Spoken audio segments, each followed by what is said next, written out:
فرض کن یک روز از خواب پا میشی و میبینی که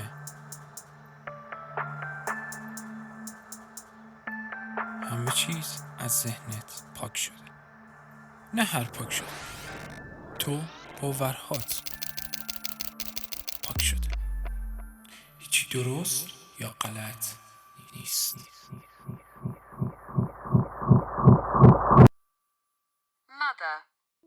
چیزایی که قبلا معلوم بوده الان دیگه معلوم نیستن.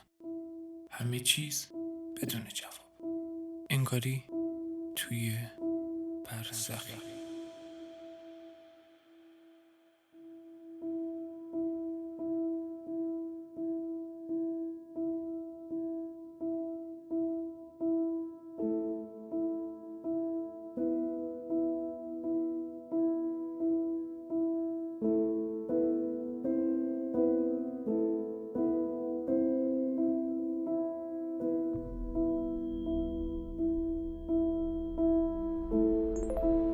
My friend.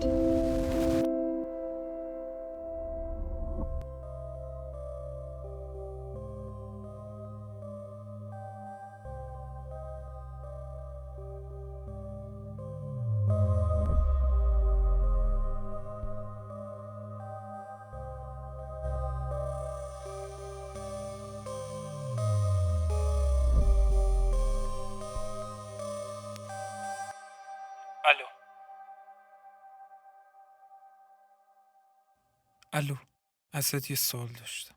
چه سوالی؟ به نظر تو هر انسانی توی زندگیش باید چه کاری انجام بده؟ چه چیزی درسته؟ خب باید بری دنبال خوشبختی دیگه. خوشبختی؟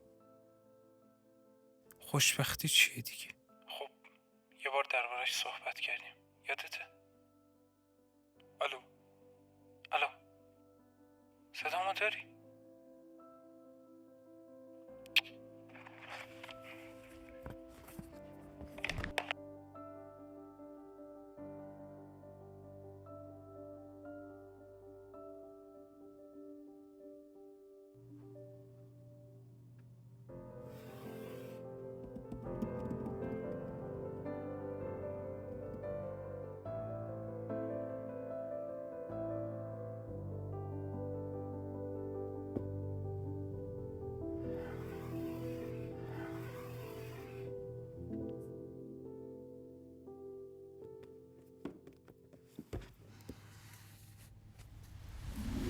این داخل مغز تو.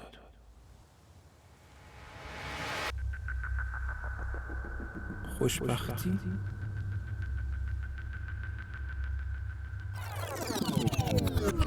خب تو اولین کسی هستی که بین دو گزینه هیچ کدوم رو انتخاب کرده. کدوم گزینه؟ تو همه چیز رو یادت میمونه ولی خب همه چیزم فراموش میکنی. اشکال نداره، بجاش تو میتونی بری دنبال خوش بختی.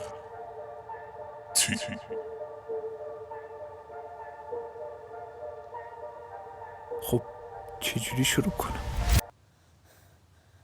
همه چیز از چند تا سوال شروع میشه.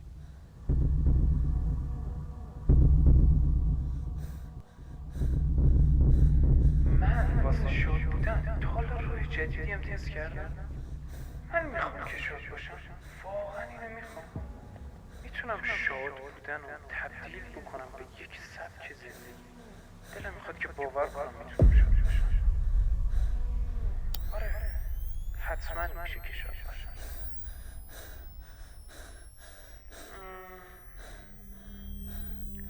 نه بذار یه بار دیگه ازت بپرسم.